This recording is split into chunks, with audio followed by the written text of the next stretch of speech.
Good afternoon, good morning. કાલે આપણે basic DNA અને આરએનએ વચ્ચેનો તફાવત આપણે સમજ્યા અને કાલે આપણે ભણ્યા કે પૃથ્વી ઉપર દરેક સજીવોની અંદર જનીન દ્રવ્ય ન્યુક્લિક એસિડ છે, જ્યારે મોટાભાગના સજીવોની અંદર ન્યુક્લિક એસિડ ડીએનએ છે. માત્ર વાયરસ જેવા સજીવોની અંદર આરએનએ જનીન દ્રવ્ય તરીકે છે. હવે આજે બાયોમોલિક્યુલ્સનો સૌથી અગત્યનો લેક્ચર. આપણે ડીએનએના બંધારણની અંદર જે પેન્ટોસ શર્કરા, નાઇટ્રોજન બેઝ, ફોસ્ફોરિક એસિડ એ બધા કયા કયા બંધારણ ધરાવે છે એ તમે ઓલરેડી જૈવિક અણુઓની અંદર ભણી ગયા છો, પણ એને યાદ રાખવા માટે મેં અમુક એના માટેના કોડ બનાવેલા છે, જે હું તમને આજે આપવાનો છું. બંધારણના રીતેના એમસીક્યુ ગુજકેટમાં, નીટમાં, બોર્ડ એક્ઝામમાં પૂછાઈ શકવાની શક્યતા ખરી. એટલે બંધારણને યાદ રાખવા માટે આપણે એના માટે મેં તમને ઇઝીલી યાદ રહે એના માટે કોડ બનાવી દીધેલો છે, જે હું આજે તમારી સાથે શેર કરવાનો છું. તો ડીએનએ અને આરએનએ વચ્ચેનો તફાવત જોયા પછી હવે ડીએનએની અંદર કઈ રીતે પેન્ટોસ શર્કરા અને આરએનએની અંદર આપણે બે જ વસ્તુ અલગ રીતે યાદ રાખવાની થશે. તો આરએનએની અંદર રિબોન્યુક્લિક એસિડ એટલે કે એમાં રિબોઝ શર્કરા આવેલી હોય, અને બેઝિકલી તમને ખ્યાલ છે કે ડીએનએ એનું પૂરું નામ છે ડીઓક્સી રિબોન્યુક્લિક એસિડ અને આરએનએનું પૂરું નામ છે રિબોન્યુક્લિક એસિડ. તો ડીએનએ અને આરએનએ વચ્ચેના મેઇન તફાવતમાં એક પેન્ટોસ શર્કરાનો તફાવત અને બીજું થાઇમિન અને યુરેસિલનો તફાવત, જે આપણે કાલે ઓલરેડી ડિસ્કસ કરી ગયા. તો સ્ટાર્ટ કરીએ.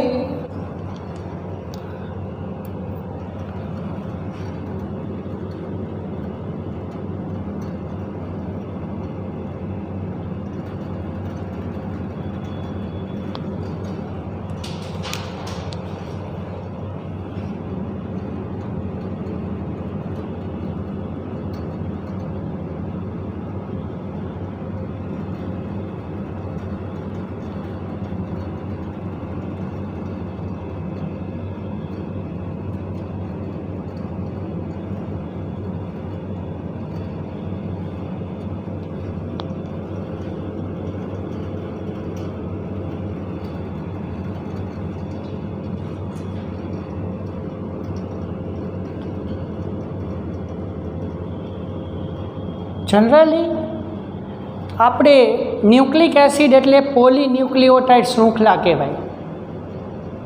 હવે તમને ખ્યાલ છે કે પોલી એટલે મોર ધેન 2, 2 કરતાં વધારે. એટલે આપણે સેકેરાઇડમાં મોનોસેકેરાઇડ, ડાયસેકેરાઇડ, ઓલિગોસેકેરાઇડ અને પોલીસેકેરાઇડ એવા આપણે 4 ભાગ પડે છે. એવી રીતે બીજું ખાસ, સજીવોની અંદર ન્યુક્લિક એસિડ ક્યારેય શુદ્ધ સ્વરૂપે નહીં હોય, એ હંમેશા ન્યુક્લિયો પ્રોટીન સ્વરૂપે હોય છે. તો મેં તમને કાલે સિમ્પલી કહી દીધું કે પૃથ્વી ઉપર મોટા ભાગના સજીવોની અંદર જનીન દ્રવ્ય ડીએનએ છે અને વાયરસની અંદર જનીન દ્રવ્ય આરએનએ છે. પણ આ ડીએનએ કે આરએનએ પોતે સ્વતંત્ર સ્વરૂપે કોષમાં નથી, મીન્સ ટુ સે કે કોષ કેન્દ્રમાં નથી, એ હંમેશા ન્યુક્લિયો પ્રોટીન સ્વરૂપે છે. તો ન્યુક્લિક એસિડ કોષમાં હંમેશા ન્યુક્લિયો પ્રોટીન સ્વરૂપે હોય છે.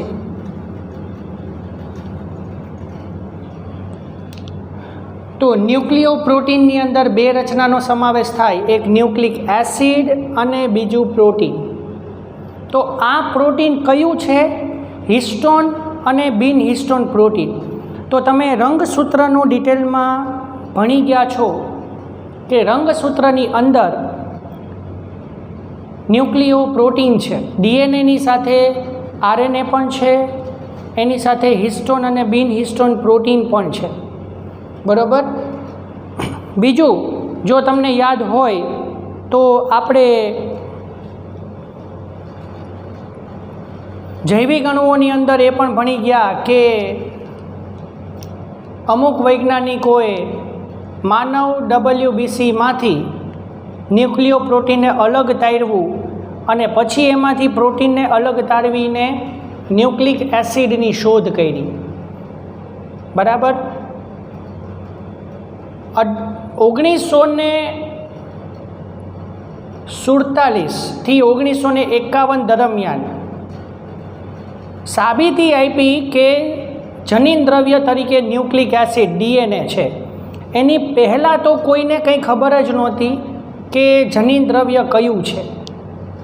એટલે એ ટાઈમે પણ પાછો પ્રશ્ન એવો હતો કે માઇક્રોસ્કોપની શોધ નહોતી થઈ, વૈજ્ઞાનિકો કોષને અવલોકન કરવા માટે સક્ષમ બન્યા નહીં. માઇક્રોસ્કોપની શોધ થયા પછી કોષ કેન્દ્રની શોધ થઈ. તમે કોષ અને કોષની રચનામાં ભણી ગયા કે રોબર્ટ હુક નામના વૈજ્ઞાનિકે સૌથી પહેલાં જીવંત કોષનું અવલોકન કર્યું. રોબર્ટ બ્રાઉન નામના વૈજ્ઞાનિકે કોષ કેન્દ્રની શોધ કરી અને રોબર્ટ બ્રાઉને કોષ કેન્દ્રની શોધ કર્યા પછી માઇક્રોસ્કોપની શોધ થયા પછી વૈજ્ઞાનિકો કોષ વિભાજનને સફળ રીતે જોઈ શક્યા અને પછી સાબિતી આપી કે ડીએનએ કે રંગસૂત્ર એ આખું નિયામિકી કેન્દ્ર છે. તો હવે આપણે પોલીન્યુક્લિયોટાઇડ ઉપર ફોકસ કરીએ. પોલીન્યુક્લિયોટાઇડ એટલે ન્યુક્લિયોટાઇડનું પોલિમર.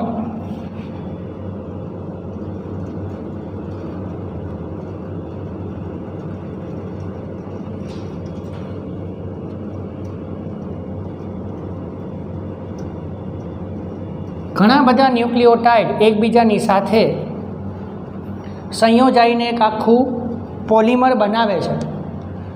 તો ન્યુક્લિયોટાઇડનું પોલિમર એટલે પોલીન્યુક્લિયોટાઇડ. તો ન્યુક્લિયોટાઇડ એટલે શું? ન્યુક્લિયોસાઇડ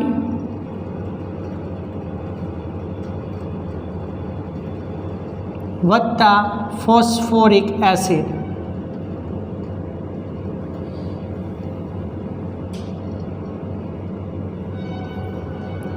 તો પોલીન્યુક્લિયોટાઇડ એટલે ન્યુક્લિયોટાઇડનું પોલિમર, એ આપણે સમજ્યા. ન્યુક્લિયોટાઇડનું પોલિમરમાં ન્યુક્લિયોટાઇડ તો એ શું છે? ન્યુક્લિયોસાઇડ અને ફોસ્ફોરિક એસિડ. તો હવે પ્રશ્ન બીજો થાય, ન્યુક્લિયોસાઇડમાં શું? બે વસ્તુ, એક પેન્ટોઝ શર્કરા અને બીજા નાઇટ્રોજન બેઝ. તો આપણે નાઇટ્રોજન બેઝને NB તરીકે દર્શાવી શકીએ. ઘણી વખત ઘણી બધી જગ્યાએ તમને ડાયરેક્ટ એમ જ કે આટલા બેઝ છે. કાલે આપણે જોયું ને કે બેઝ પેર BP, તો ત્યાં નાઇટ્રોજન શબ્દ ન યુઝ કર્યો, પણ હા આ નાઇટ્રોજન ધરાવતો અણુ છે.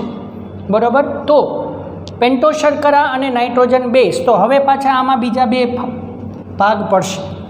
પેન્ટોઝ શર્કરામાં બે ભાગ. જો આરએનએ હોય તો એમાં રિબોઝ નામની પેન્ટોઝ શર્કરા હશે.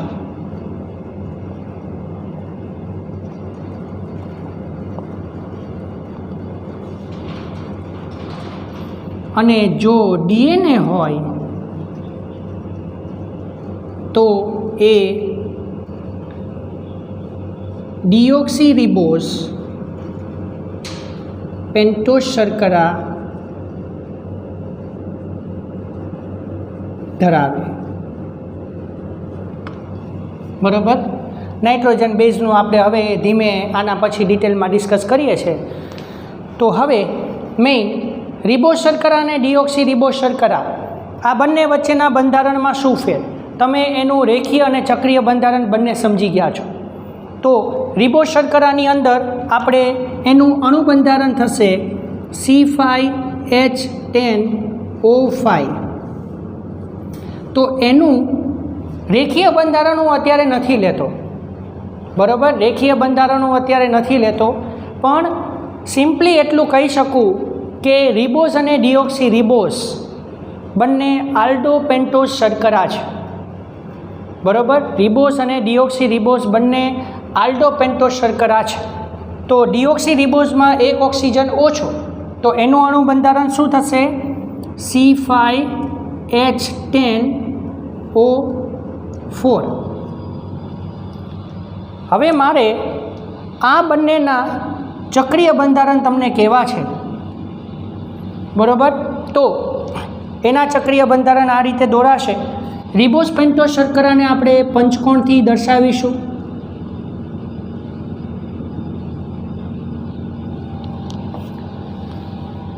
તમને ખ્યાલ છે કે અહીંયા બરોબર વચ્ચે ઓક્સિજન છે. હવે બેઝિકલી બંધારણમાં ખ્યાલ છે કે આ પહેલો કાર્બન, બીજો કાર્બન, ત્રીજો કાર્બન અને ચોથો કાર્બન. ઓકે. બંને બધા જ કાર્બનની બે બે સંયોજકતા બાકી રહી છે, એને આપણે આવી રીતે દર્શાવીએ. તો પહેલા કાર્બન ઉપર OH નીચે H, બીજા કાર્બન ઉપર H નીચે OH. રિબોઝ દોરું છું એટલે અહીંયા બીજા કાર્બન ઉપર OH આવશે, ત્રીજા કાર્બન ઉપર HOH અને ચોથા કાર્બન ઉપર પાંચમો કાર્બન CH2OH અને H આવશે.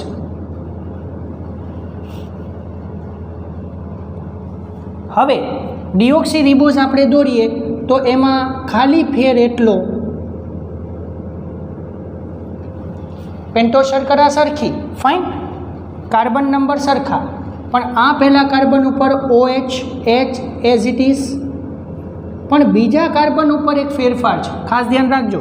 અહીંયા બીજા કાર્બન ઉપર રિબોઝમાં OH છે, અહીંયા બીજા કાર્બન ઉપર H જ છે, એક H ઓછો છે, બરાબર. એટલે આ બંને વચ્ચે માત્ર તફાવત થયો, બાકી બધું જ બંધારણ સરખું, HOH અને CH2OH H.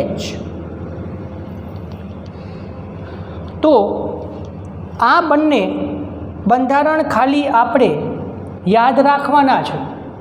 હવે રિબોઝ શર્કરા જે છે એને આપણે R વડે દર્શાવશું. એટલે હવે આપણે અહીંયા બીજું વર્ણન એ કરું, રિબોઝ શર્કરા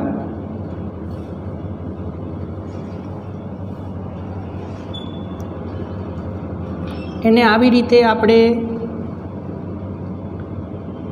R, બરાબર. તો પંચકોણની અંદર R લખ્યું હોય એનો મતલબ રિબોઝ છે, અને ડિઓક્સી રિબોઝ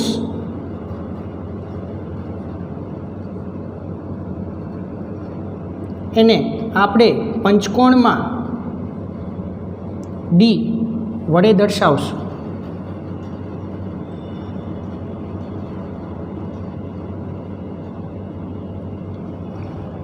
એટલે દરેક સ્ટુડન્ટ પ્લીઝ ધ્યાન રાખજો કે અહીંયા રિબોઝ અને ડિઓક્સી રિબોઝ એમાં કયા કાર્બન ઉપર કયો અણુ જોડાશે એની ખાસ આપણે અગત્યમાં ચર્ચા કરવાના છીએ. તો આ વાત થઈ ગઈ ડિઓક્સી રિબોઝ અને રિબોઝ શર્કરાની વાત. બીજું થોડું રિબોઝ શર્કરા RNAની અંદર અને પ્લસ ATPની અંદર પણ છે. તો આપણને ખ્યાલ છે કે જો રિબોઝ શર્કરા એડેનિન નામના નાઇટ્રોજન બેઝની સાથે જોડાય, જો રિબોઝ શર્કરા એડેનિન નામના નાઇટ્રોજન બેઝની સાથે જોડાય તો એને આપણે ન્યુક્લિયોસાઇડ કહીએ છીએ, બરાબર. જો મેં અહીંયા લખ્યું છે ન્યુક્લિયોસાઇડ એટલે પેન્ટોઝ શર્કરા વત્તા નાઇટ્રોજન બેઝ, અને જો પેન્ટોઝ શર્કરાની સાથે નાઇટ્રોજન બેઝ અને ફોસ્ફોરિક એસિડ ત્રણેયને કમ્બાઈન તમે કરો તો ન્યુક્લિયોટાઇડ બને. એક ન્યુક્લિયોટાઇડ, અને ઘણા બધા ન્યુક્લિયોટાઇડ તો બનાવે પોલીન્યુક્લિયોટાઇડ. એટલે આ કન્સેપ્ટ ઉપર આપણે ધ્યાન રાખવાનું છે. પણ રિબોઝ શર્કરાની સાથે જ્યારે એડેનિન નાઇટ્રોજન બેઝ જોડાય છે ત્યારે એડિનોસાઇન બનાવે છે. એટલે આપણે એટીપીનું પૂરું નામ શું કહીએ છીએ? Adenosine triphosphate. તો એટીપી રિબોન્યુક્લિયોટાઇડ છે. એટીપી યુનિવર્સલ એનર્જી કરન્સી, એટલે કે સર્વાધિક ઉર્જા માટેનું ચલણ. કોઈ પણ સજીવ પોતાની અંદર માત્ર ને માત્ર એટીપી સ્વરૂપે જ ઉર્જા મેળવશે. અને આપણે એ પણ ભણી ગયા કે એટીપી બનાવવા માટેની જગ્યા એટલે કણાભ સૂત્ર. ત્યારે આપણે કણાભ સૂત્રને શક્તિનું રસોડું કે કોષનું પાવર હાઉસ કહીએ છીએ.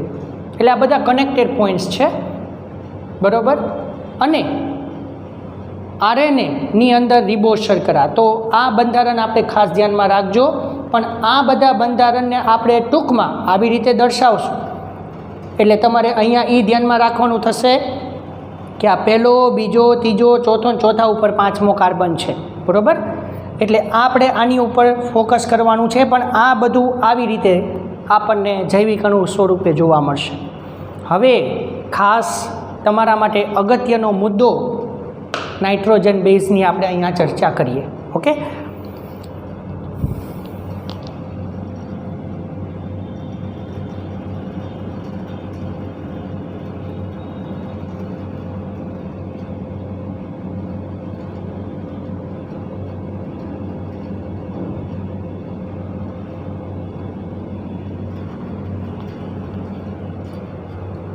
નાઇટ્રોજન બેઝ છે એને આપણે બેઝિકલી બે ભાગમાં વિભાજિત કરીએ.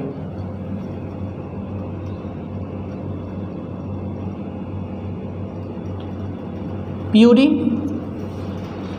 અને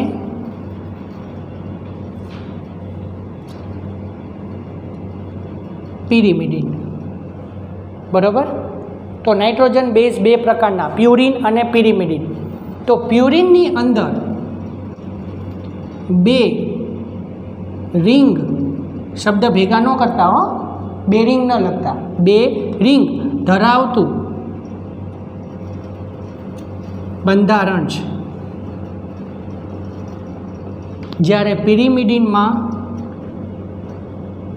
એક રિંગ ધરાવતું બંધારણ છે, બરાબર. ટોટલ 5 નાઇટ્રોજન બેઝ છે, બરાબર.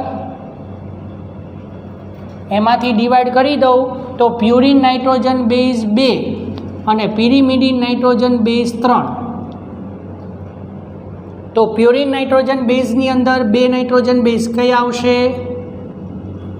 ઉદાહરણ તરીકે એડેનિન,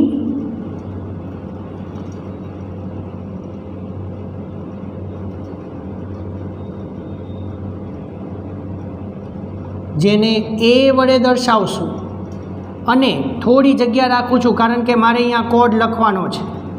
ગ્વાનિન, જેને જી વડે દર્શાવાય, બરાબર. એટલે હમણાં ડીએનએનું આખું બંધારણ જ્યારે દોરીશ ત્યારે R, A, C, T, U એવા બંધારણ દોરશું. હજી ફોસ્ફોરિક એસિડનું બંધારણ આપણે બાકી, એ હમણાં તમને કહું છું. સાવ સહેલું બંધારણ છે. ફોસ્ફોરિક એસિડ એટલે H3PO4, બરાબર. એ આપણે જસ્ટ 10 સેકન્ડનું કામ છે. પિરિમિડિન નાઇટ્રોજન બેઝની અંદર 3 નાઇટ્રોજન બેઝ કયા કયા? સાઇટોસિન, જેને સી વડે દર્શાવાય, થોડી જગ્યા કોડ માટે. થાઇમિન, ટી વડે, અને યુરેસિલ, એને યુ વડે દર્શાવાય, બરાબર. તો એ અને જી પ્યુરિન નાઇટ્રોજન બેઝ છે, સી, ટી અને યુ પિરિમિડિન નાઇટ્રોજન બેઝ છે. સૌથી પહેલાં બેઝિક પિરિમિડિન નાઇટ્રોજન બેઝથી આપણે સ્ટાર્ટ કરીએ, કારણ કે એનું બંધારણ આની અંદર આવે છે, એટલે પહેલાં આનું બેઝિક બંધારણ આપણે સમજીએ. સાઇટોસિન, થાઇમિન કે યુરેસિલ જો તમારે દોરવું હોય, બરાબર, તો તમારે બેઝિક આ બંધારણ ધ્યાન રાખવાનું છે. પહેલાં હું તમને ઓરિજિનલ નંબર કહું છું, પછી આપણે કોડ પ્રમાણેના નંબર કહું છું. એટલે જરાક દરેક સ્ટુડન્ટ્સ અહીંયા પ્લીઝ કોન્સન્ટ્રેશનથી ધ્યાન રાખજો ખાસ, બરાબર. જો ધ્યાન નહીં રાખો તો કંઈ જ સમજાશે નહીં. પિરિમિડિન નાઇટ્રોજન બેઝને દોરવા માટે બેઝિક બંધારણ આ છે. ષટકોણ દોરો, પણ ષટકોણની અંદર અહીંયા નાઇટ્રોજન, યસ, અને નીચે પણ નાઇટ્રોજન, બરાબર. આ બેઝિક બંધારણ. પછી અહીંયા જ્યાં મેં કંઈ જ લખ્યું નથી એ બધા કાર્બન છે, એ તમને ખ્યાલ છે. હવે આ બંને કાર્બનની વચ્ચે હંમેશા બે બંધ જ આવશે, બરાબર. એટલે આમ ઘણી વખત તમે આ બેઝિક બંધારણ યાદ રાખવું જરૂરી છે. ઘણી વખત મિરર ઇમેજ બને છે. હમણાં તમને હું પછી બંધારણ દોરીને બતાવું છું, પણ બેઝિક બંધારણ યાદ રાખો. CN અને C. ઓકે, આપણે જે કોડ બનાવ્યો છે એના માટેના પહેલાં નંબર આપી દઉં. એ નંબર હું 12 લખું છું. 1, 2, 3, 4, 5 અને 6, બરાબર. આ યાદ રાખવા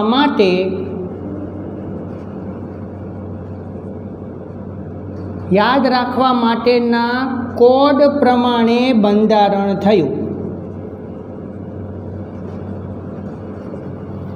બરાબર. એટલે હું તમને જે યાદ રાખવા માટે જે મેં કોડ બનાવ્યો છે ત્યાં તમારે આને પહેલો નંબર ધારવાનો છે. 1, 2, 3, 4, 5 ને 6 ક્લોકવાઇઝ, બરાબર. હવે ઓરિજિનલ શું છે એ બતાવી દઉં. ફરીથી આને આજ બંધારણ દોરીએ.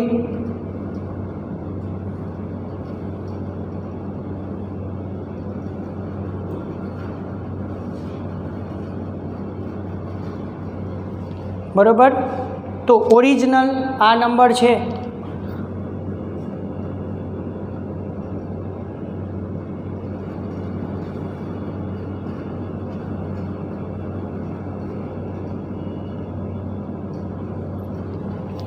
બરાબર, આ ઓરિજિનલ થઈ ગયું. ઓરિજિનલ એટલા માટે બતાવું છું કારણ કે જ્યારે બંધ બનશે ત્યારે આ જાણવું જરૂરી છે. હવે આપણે બંધારણ આની પ્રમાણે દોરવાના છીએ. હવે એના પહેલાં તમને કોડ આપી દઉં. અહીંયા કોડ લખી દઉં છું, કયા કોડ આવશે. યુરેસિલમાં થોડી જગ્યા નથી એટલે અહીંયા થોડું ધ્યાનથી જોજો.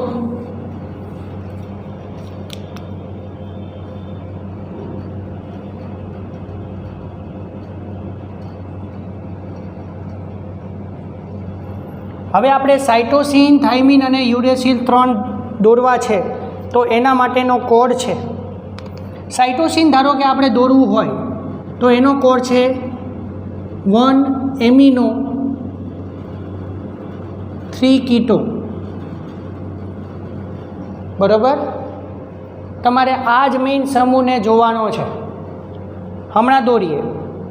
થાઇમિન, એના માટે 1, 3 કીટો 6 મિથાઇલ,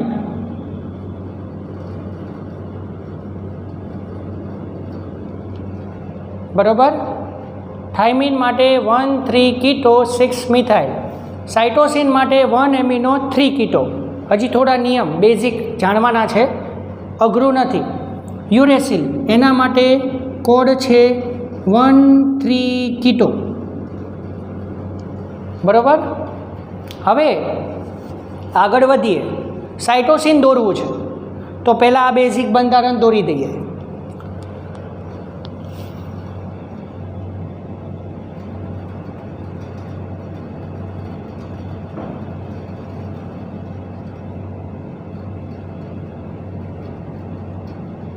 બરાબર.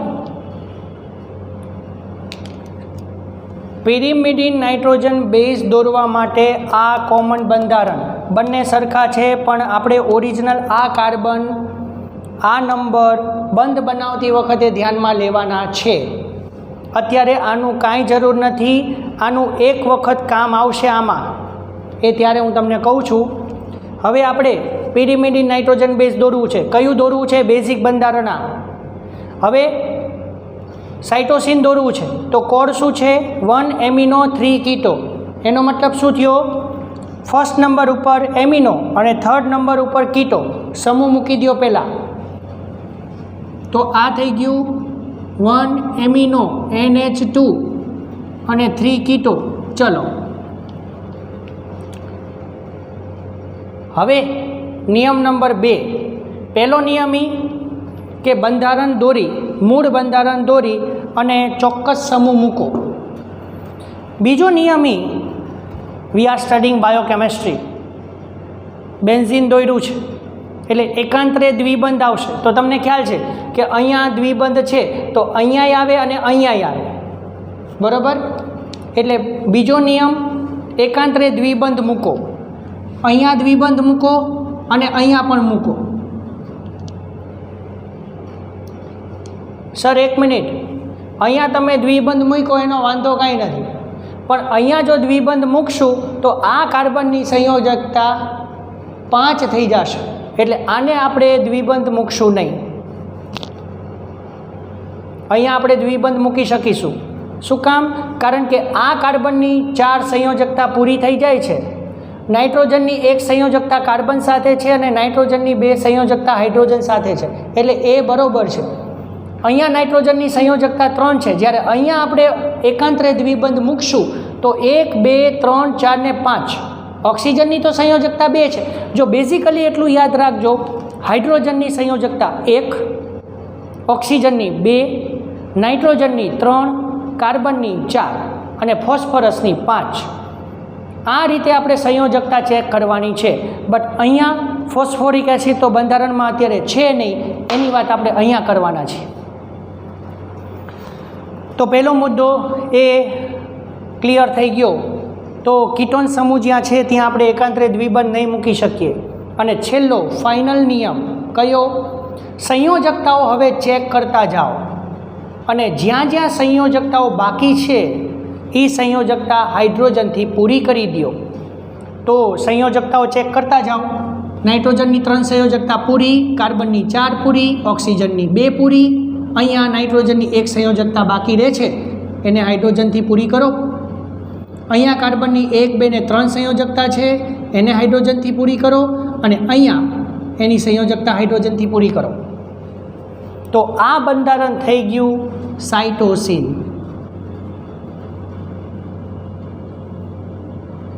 જેને આપણે C વડે દર્શાવાય.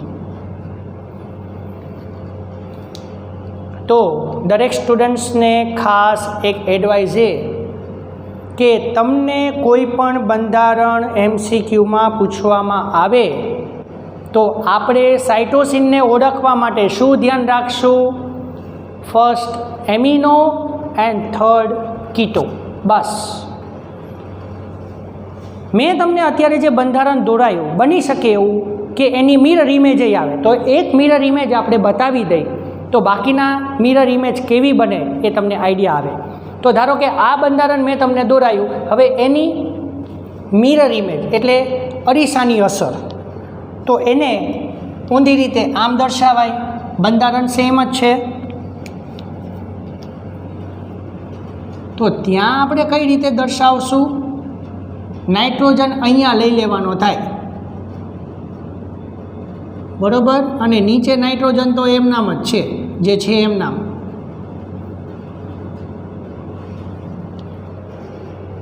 તો હવે આપણે જે 2 બંધ આ બાજુ મૂક્યા એની બદલે આ બાજુ મૂકવાના થાય. અચ્છા, મિરર ઇમેજની અંદર નંબર ક્યાંથી ક્યાં આવશે? ઊંધું, ઘડિયાળની ઊંધી દિશામાં, બરોબર? એટલે આપણે જે મૂલામાં 1 2 3 4 5 6 આમ લીધું, આમાં થઈ જાય 1 2 3 4 5 6 આવી રીતે. સમૂહ એમ નામ મૂકી દો 1 એમિનો અને 3 કીટો, બરાબર. અહીંયા એકાંતરે દ્વિબંધ અને અહીંયા 3 જગ્યાએ હાઇડ્રોજન મૂકી દો એટલે આ થઈ ગયું એની મિરર ઇમેજ, બરાબર. તો શાંતિથી વિચારો તો બંને બંધારણ એક સરખા છે. ઘણી વખત તમને બંધારણ ઊંધું પણ આપી શકે છે.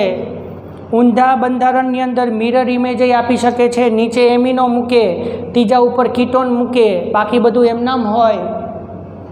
એટલે તમારે ખાસ ધ્યાન એ રાખવાનું છે, તમારા માટે કોડ એનો બનાવ્યો છે કે સાઇટોસિન માટે તમારે 1 એમિનો 3 કીટો, કાં તો એમિનો સમૂહને પકડો, એક કાર્બન જવા દો, પછીના કાર્બનની ઉપર કીટોન સમૂહ આવે એટલે એ ડન થઈ ગયું કે સાઇટોસિનનું બંધારણ છે.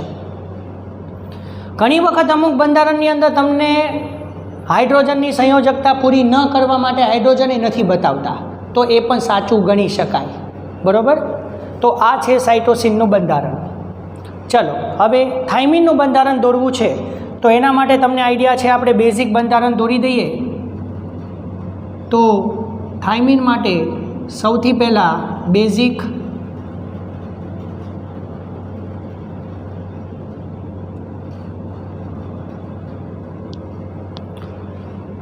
થાઇમિન માટેનો સંકેત કયો છે?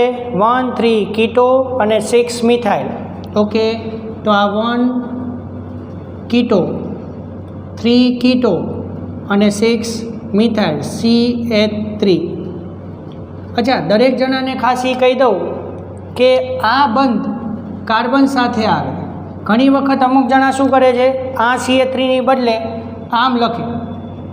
જો ખોટું કઈ રીતે લખાય સમજાવું. આમ લખે, આ ખોટું. તો આ CH3નો મતલબ શું થયો? H3ની સાથે આ બંધ થયો, એ ન ચાલે. એટલે અહીંયા બંધ આપણે કઈ રીતે દર્શાવ્યો? C બરોબર અહીંયા લખ્યો અને H3 અહીંયા લખ્યો. એટલા માટે બેઝિકલી જો તમે ધ્યાનથી જોશો તો અહીંયા મેં જે 5મો કાર્બન છે એની સાથે CH2OH આમ લખ્યો. એમિનો સમૂહ તમે જોશો તો ત્યાં મેં કાર્બન સાથે નાઇટ્રોજનનો બંધ બનાવ્યો, બરાબર. એટલે આ બધી વસ્તુ ખાસ ધ્યાન રાખવી જરૂરી છે, બરાબર. અહીંયા NH2 તમે આમ લખો તો એ સાચું, પાછું ઘણા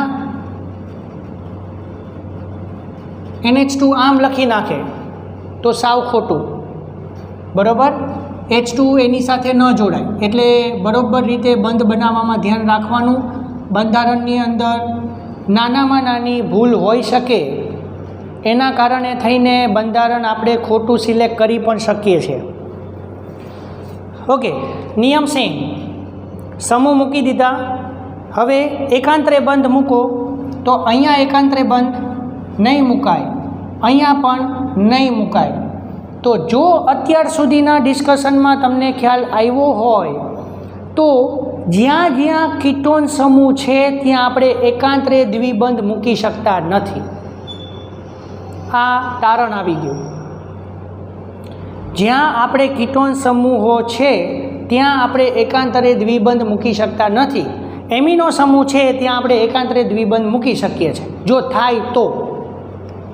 હવે હાઇડ્રોજનની સંયોજકતા, બધા અણુઓની સંયોજકતા ચેક કરતા જાઓ અને બાકીની સંયોજકતા હાઇડ્રોજનથી પૂરી કરો તો અહીંયા નાઇટ્રોજનની એક સંયોજકતા બાકી રહે, અહીંયા પણ એક બાકી રહે અને અહીંયા એક બાકી રહે. તો ડન થઈ ગયું. આ થઈ ગયું થાઇમિન, જેને T વડે દર્શાવાય, બરાબર. હવે યુરેસિલ દોરવું છે તો યુરેસિલ માટે પાછું બેઝિક બંધારણ.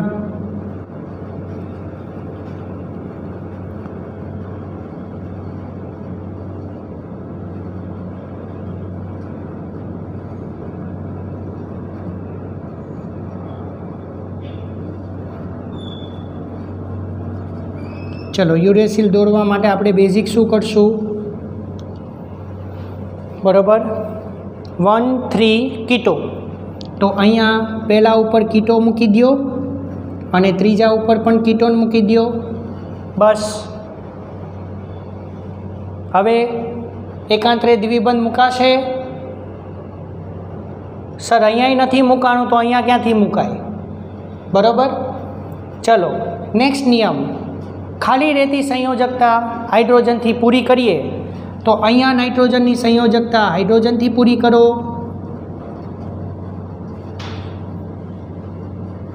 તો આ થઈ ગયું યુરેસિલ એટલે કે યુ.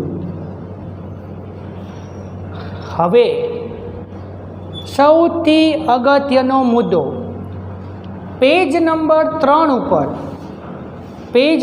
3 ઉપર એક પેરેગ્રાફમાં છેલ્લી લીટી મને પ્રોપર યાદ નથી પણ યાદ છે કે ત્યાં છે. સૌથી અગત્યનો મુદ્દો, થાઇમિનને 5 મિથાઇલ યુરેસિલ પણ કહેવાય છે. તેને 5 મિથાઇલ યુરેસિલ પણ કહે છે.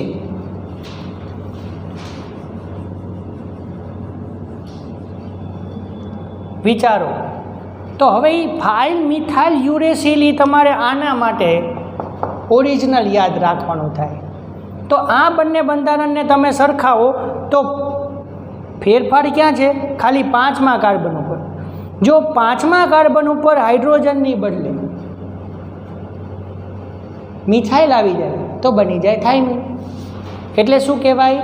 થાઇમિન એ 5 મિથાઇલ યુરેસિલ છે. બે વચ્ચે ખાલી એટલો તફાવત. બીજું, અહીંયા જનરલી આપણે બંધારણ દોર્યા છે એટલે હજી એક મુદ્દો ડિસ્કસ કરી દેવાની વધારે મજા આવશે. કાલે તમને કીધું હતું એમ રિબોઝમાં યુરેસિલ છે એટલે જો અહીંયા બીજા કાર્બન ઉપર OH હોય તો આ દોરવાનું, બીજા કાર્બન ઉપર H હોય તો આ નહીં દોરાય. તો જો બીજા કાર્બન ઉપર H હોય તો આપણે આ દોરવું પડશે. એટલે આને અને રિબોસ બેયને સાથે દોરાશે નહીં. બરાબર. RNA અને થાઇમિન, રિબોઝ અને થાઇમિન દોરાશે નહીં. ડિઓક્સી રિબોઝ અને યુરેસિલ દોરાશે નહીં. ચલો તો આ છે બધા પિરિમિડિન નાઇટ્રોજન બેઝ. અને જસ્ટ અ મિનિટ, હવે એડેનિન અને ગ્વાનિનનો તમને કોડ આપી દઉં પછી આપણે એના બંધારણ પણ દોરીએ. તો એડેનિન માટેનો કોડ છે 1 એમિનો અને ગ્વાનિન માટેનો કોડ છે 1 કીટો 3 એમિનો. બરાબર. તો પિરિમિડિન નાઇટ્રોજન બેઝ બધા પૂરા. પ્યુરિન નાઇટ્રોજન બેઝ હવે આપણે દોરીએ.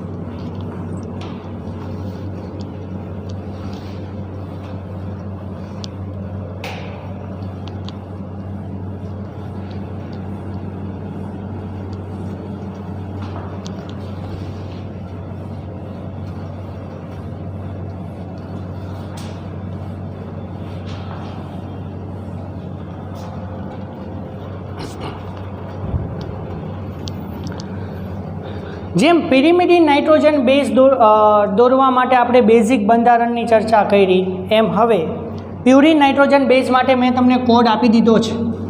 એડેનિન માટે શું કોડ હતો? 1 એમિનો. બરાબર. અને ગ્વાનિન માટેનો કોડ શું હતો? 1 કીટો 3 એમિનો. પણ એનું બેઝિક બંધારણ આપણે પહેલાં જોઈએ કોડ પ્રમાણે, અને ઓરિજિનલ શું છે એ પણ તમને બતાવી દઉં. તો હવે હેડિંગ આપું છું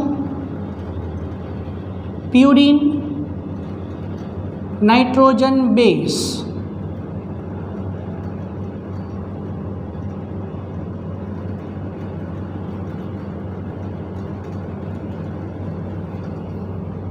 તો પ્યુરિન નાઇટ્રોજન બેઝ દોરવા માટે આપણે જે આ પિરિમિડિન દોર્યું એ તો દોરવાનું જ,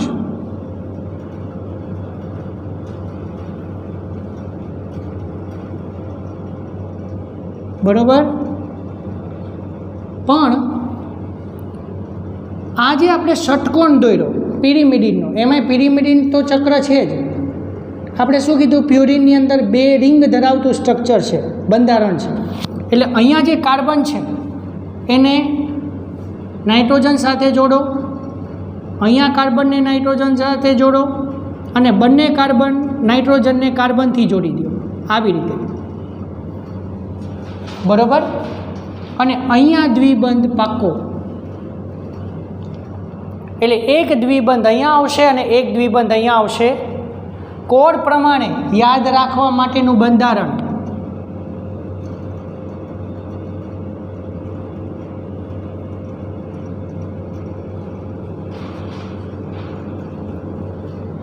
બરોબર.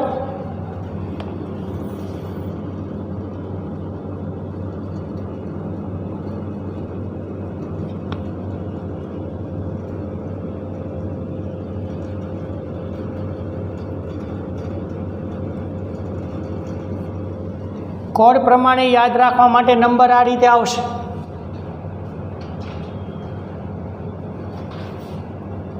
ઓરિજિનલ શું છે? સેમ બંધારણ દોરીએ પાછું.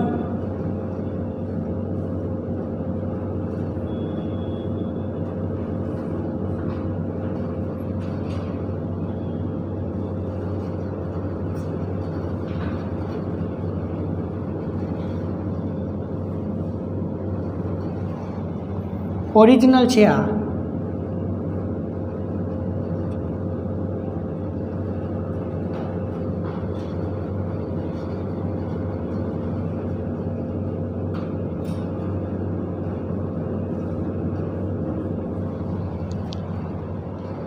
બરાબર. એટલે આ થઈ ગયું ઓરિજિનલ 1 2 3 4, ઓલાની જેમ જ છે, બીજું કંઈ એમાં અઘરું નથી. બરાબર. હવે એડેનિન અને ગ્વાનિન બંધારણ દોરી અને આપણે પછી સ્ટોપ થઈએ. બરાબર. તો એડેનિન એના માટે બેઝિક બંધારણ આપણે દોરીએ, નિયમ ઓલાની જેમ સરખા. એડેનિન દોરવા માટે બેઝિક બંધારણ દોરી દઈ.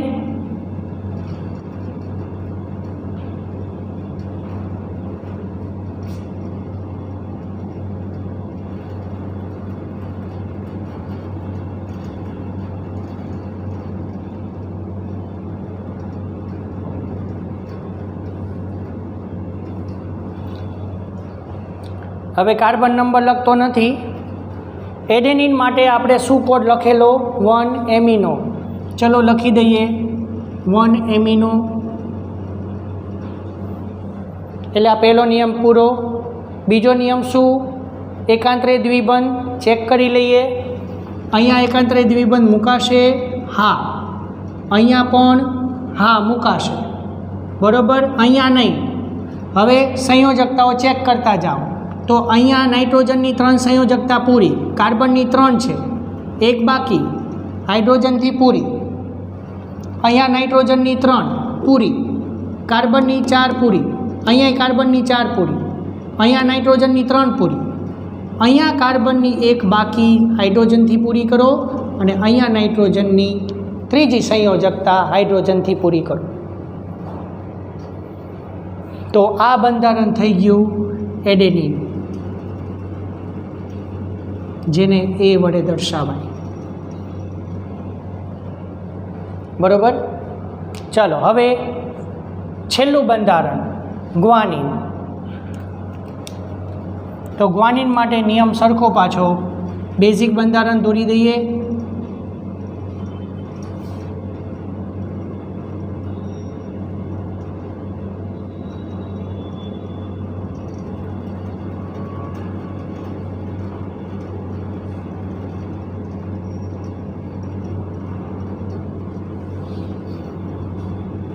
બરોબર.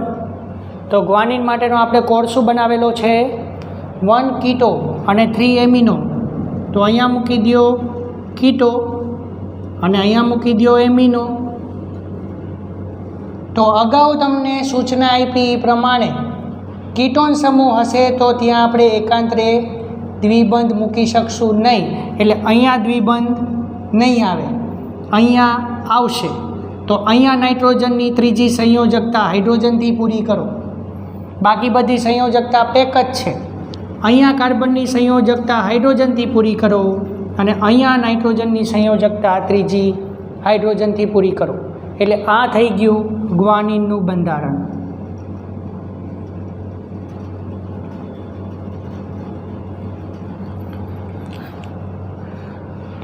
આજના લેક્ચરની અંદર તમને બેઝિક બંધારણ જ હજી દોરાવ્યા છે. આવતીકાલના લેક્ચરની અંદર આપણે પેન્ટોઝ શર્કરા અને નાઇટ્રોજન બેઝને જોડશું, કોણ ક્યાં જોડાય છે. એટલે કાલે આપણે ડિસ્કશન કરવાના છીએ ન્યુક્લિયોસાઇડ, અને જો ટાઈમ રહેશે તો ટાઇડ ઉપર પણ ફોકસ કરશું, અને જો વધારે ટાઈમ રહેશે તો ટાઇડ ન્યુક્લિયોટાઇડ પણ બનાવશું. તો એકચ્યુઅલી ડીએનએ આરએનએની રચનાની અંદર કેવી રીતે બંધારણ હોય છે એના માટે આ યાદ રાખવું ખાસ જરૂરી છે. તો અહીંયા આપણે સ્ટોપ કરીએ, બાકીની વાત નેક્સ્ટ લેક્ચરમાં કરશું.